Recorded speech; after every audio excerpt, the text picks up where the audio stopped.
ఈసారి ప్రత్యక్ష ఎన్నికల బరిలోకి దిగిన ప్రియాంక రికార్డు సృష్టించారు. వయనాడ్ లోక్సభ ఉప ఎన్నికలో భారీ మెజార్టీ దిశగా దూసుకుపోతున్నారు. అన్న రికార్డును బద్దలు కొడుతూ ముందుకెళ్తున్నారు. తొలి రౌండ్ నుంచే ఆధిక్యత ప్రదర్శిస్తున్నారు.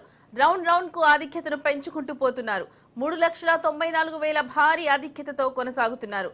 ఆమె తర్వాతి స్థానాల్లో సిపిఐ అభ్యర్థి సత్యన్ మోకరి, బీజేపీ అభ్యర్థి నవ్య హరిదాస్ ఉన్నారు.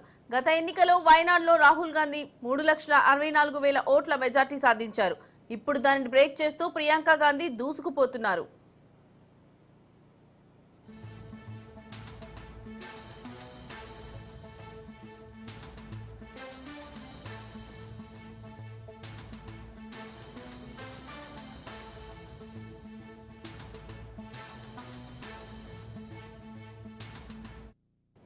వయనాడ్లో గెలవడం కాదు, ఏకంగా 5 లక్షల మెజారిటీ రావాలనే లక్ష్యంతో ప్రచారం చేశారు.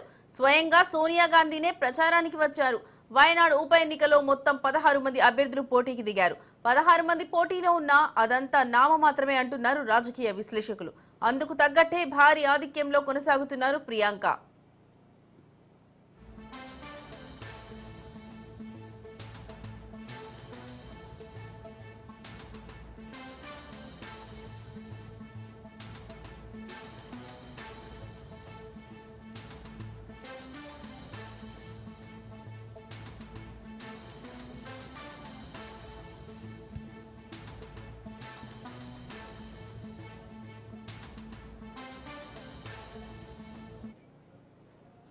ప్రియాంక గెలుపుతో ఓ కాంబినేషన్ సెట్ అయినట్టు కనిపిస్తోంది. ఉత్తరాదిన సోదరుడు రాహుల్ గాంధీ, దక్షిణాదిన సోదరి ప్రియాంక గాంధీ ఈ ఇద్దరు కాంగ్రెస్ పార్టీని నడిపించబోతున్నారంటూ రాజకీయాల్లో చర్చ జరుగుతోంది.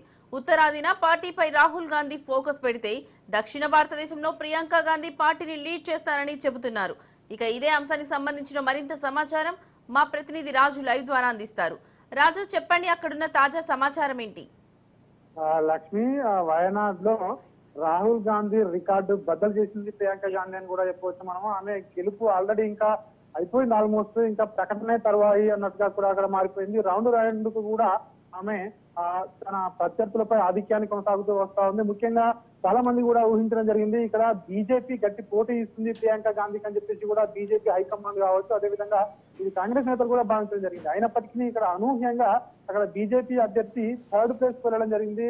ఆ 2వ ప్లేస్ లో సిపిఐ అభ్యర్థి 2వ ప్లేస్ లో ఉండడం జరిగింది. తాజాగా గతంలో మనం చూస్తున్నట్టయితే 2024 సార్వత్రిక లోక్సభ ఎన్నికల్లో రాహుల్ గాంధీకి 3,60,000 మెజారిటీ తోటి రాహుల్ గాంధీ గెలుపొందడం జరిగింది. అయితే తాజాగా ఆయన 2 చోట్ల గెలుపొందడంతో ఈ వయనాడ్ కు రాజీనామా చేయడం జరిగింది. ఈ ఉప ఎన్నికల్లో ప్రియాంక గాంధీ ఇప్పటికే ఆమె దాదాపు 4 లక్షల మెజారిటీ దగ్గరికి చేరుకుంది. ఆ రికార్డును కూడా, రాహుల్ గాంధీ రికార్డును కూడా ఆమె దీంతో బద్దలు కొట్టినట్టుగా అయిపోయింది. చరిత్ర తిరగరాల్సింది. మొదటిసారి ప్రత్యక్ష ఎన్నికల్లో పోటీ చేసినటువంటి ప్రియాంక గాంధీ మొదటి ఎన్నికల్లోనే దాదాపు 4 లక్షల పైచిలకు ఓట్ల మెజారిటీ సాధించడం అయితే ఇది ఒక రికార్డు బ్రేక్ అని కూడా చెప్పవచ్చు. కాంగ్రెస్ శ్రేణుల్లో అయితే ఉత్సాహంగా అయితే కొనసాగుతోంది. ముఖ్యంగా ఎవరైతే అక్కడికి వెళ్ళి ప్రచారం చేశారో, సీతక్క లాంటి వాళ్ళు కావచ్చు, అదేవిధంగా ఇతర ముఖ్య నాయకులు కావచ్చు, వాళ్ళందరూ కూడా సంతోషంతో ఉన్నారని కూడా చెప్పొచ్చు. అయితే ముఖ్యంగా కాంగ్రెస్ పార్టీకి మహారాష్ట్రలో ఎదురు దెబ్బ జరిగినప్పటికీ ఇటు జార్ఖండ్ కావచ్చు, ఇటు వాయనాడ్ కావచ్చు, ఈ 2 అంశాల్లో అయితే ఖచ్చితంగా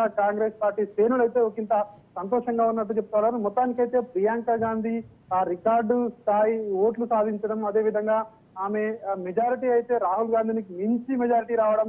ఎందుకంటే 2024 లోక్సభ ఎన్నికల్లో 74% పైగా ఓటింగ్ జరిగింది. కానీ ఇటీవల జరిగినటువంటి ఓటింగ్ లో కేవలం 64.5% మాత్రమే ఓటింగ్ నమోదైంది. అంటే దాదాపు 10% ఓటింగ్ తగ్గినప్పటికీ కూడా ప్రియాంక గాంధీ తన యొక్క రికార్డు మార్క్ అయితే చూపించడం జరిగింది. రికార్డు బ్రేక్ చేయడం జరిగింది. రాహుల్ గాంధీది అత్యధిక ఓట్లు సాధించడం జరిగింది. ఇదైతే కాంగ్రెస్ పార్టీలో, అదేవిధంగా దేశవ్యాప్తంగా ఒకంత చర్చనీయాంశంగా మారింది. ఇక నుంచి ఎంపీ ప్రియాంక గాంధీ అని చెప్పేసి కూడా కాంగ్రెస్ శ్రేణులు అయితే ఒకంత ఉత్సాహంతో ఉన్నాయని కూడా మనం చెప్పొచ్చు. Right Raju, thank you.